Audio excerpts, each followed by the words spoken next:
ओम साई राम।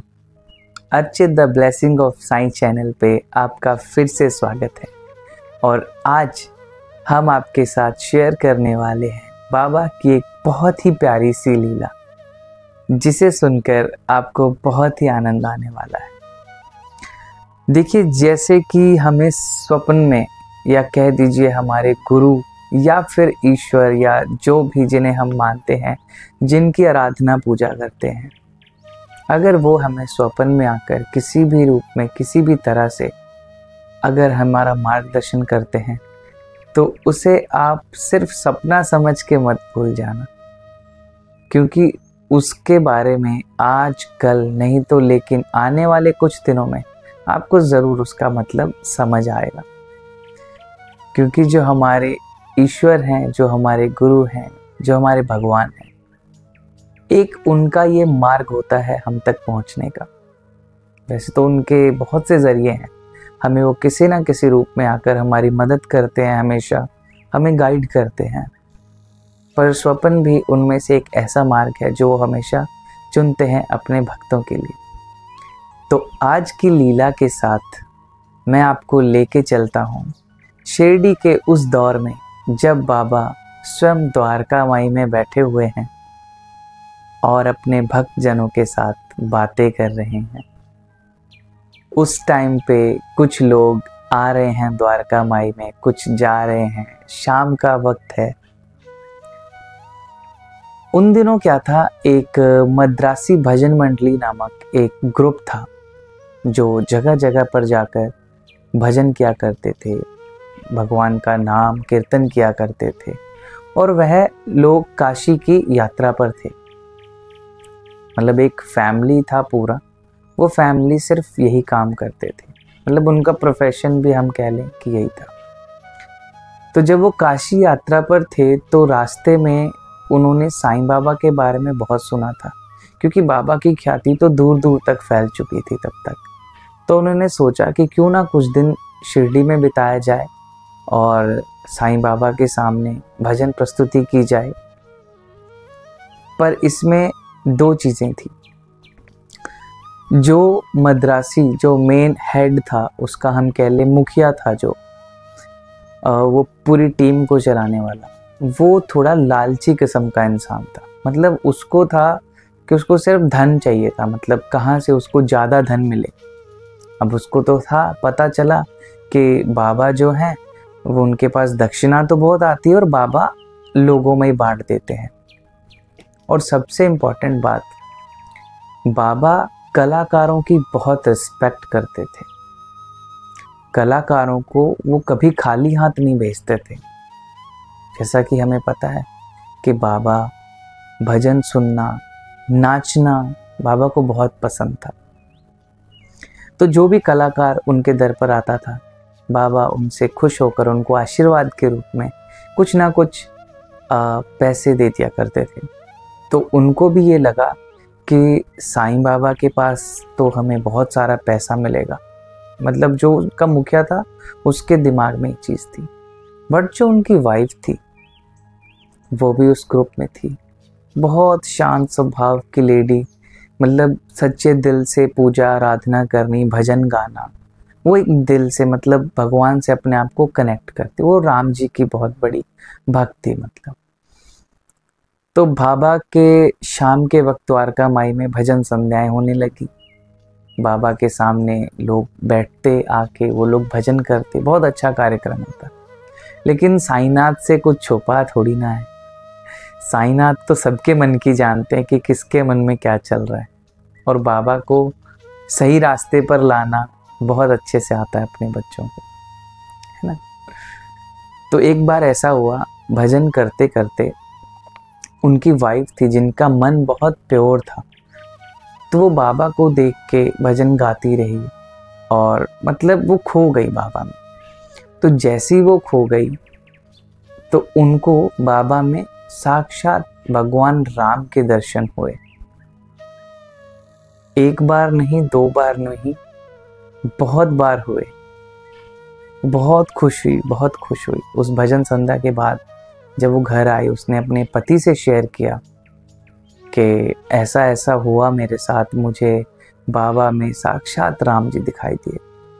तो उनके पति ने उनका बहुत मजाक उड़ाया, मतलब बोला कि तुम बुद्धू, तुम्हें कुछ नहीं पता, तुम लोग ये लोग ऐसी चीज़ों में फंस जाते हो, ऐसा कुछ नहीं होता है, ऐसे वैसे सब बातें हैं, ये कुछ नहीं है ऐसा।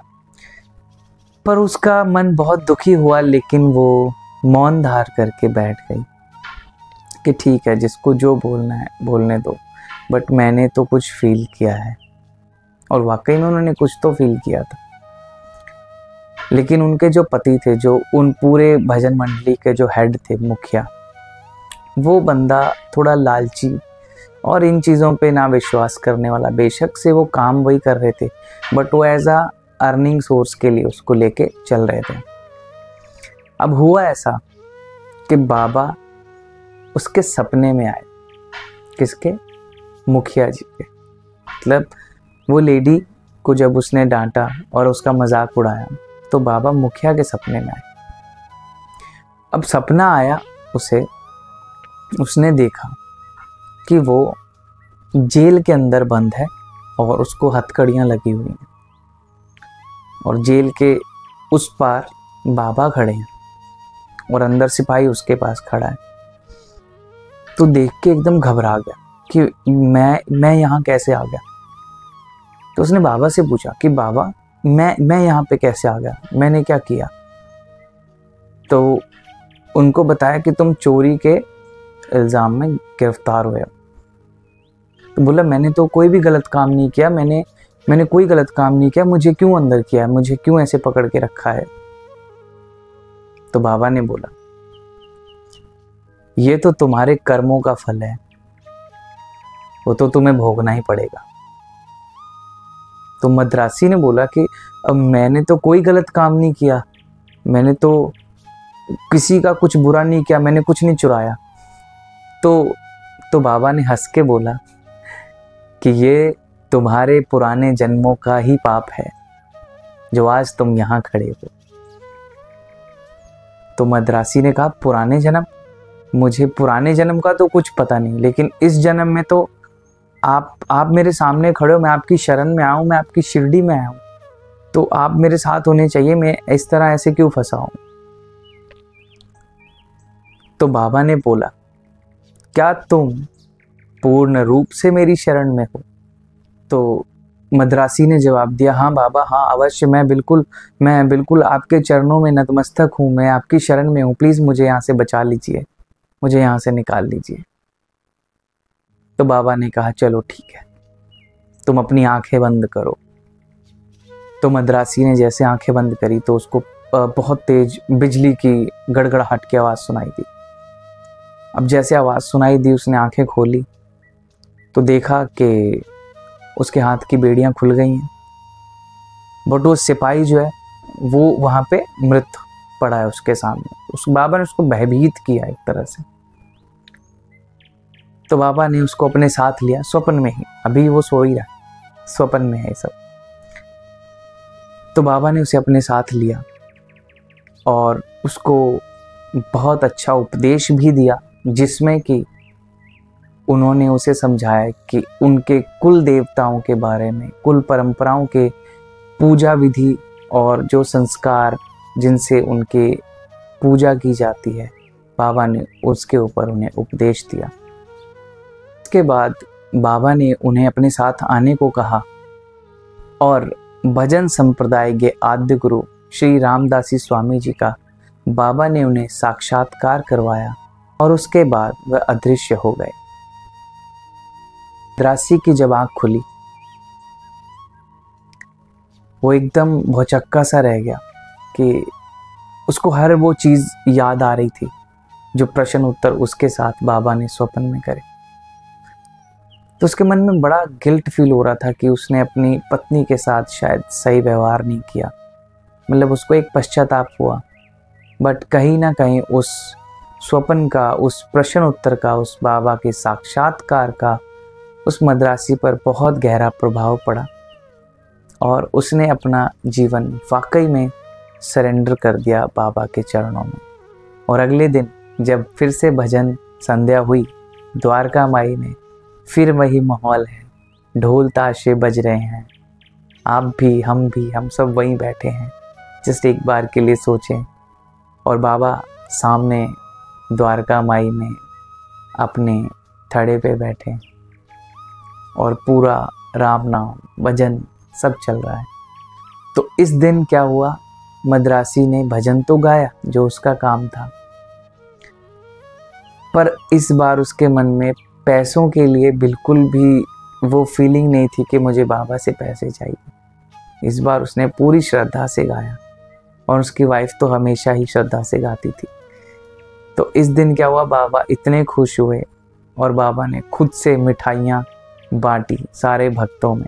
बाबा बहुत खुश थे और बाबा ने जाते जाते उन्हें 2 रुपए इनाम में भी दिए उस मद्रासी को, और कहा इसी तरह तुम भजनों के कार्यक्रम करते रहना, तुम्हें इसी से पर्याप्त धन की प्राप्ति होगी जिससे तुम जीवन भर अपने परिवार का निर्वाह कर सकते हो, और लालच नहीं करना।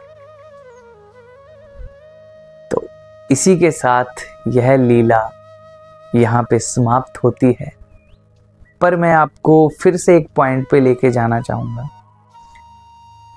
कि जब बाबा ने मद्रासी से कहा था कि क्या सच में तुम्हारा मुझ पर पूर्ण समर्पण है, तो मैं चाहता हूँ कि हम सब अपने आप से एक बार ये क्वेश्चन ज़रूर करें, और ज़रूरी है, क्योंकि हमारी लाइफ में उतार चढ़ाव आता ही आता है हर किसी की लाइफ में।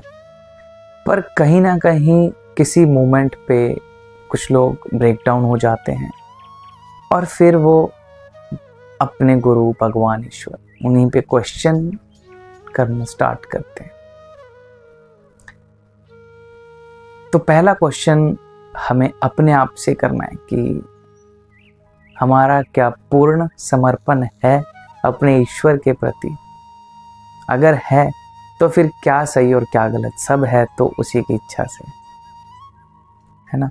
तो इस लीला को बताने का, आपसे शेयर करने का एक ये भी रीज़न था कि बाबा अपने भक्तों को सपने में आकर दर्शन देते हैं, उनका मार्गदर्शन करते हैं।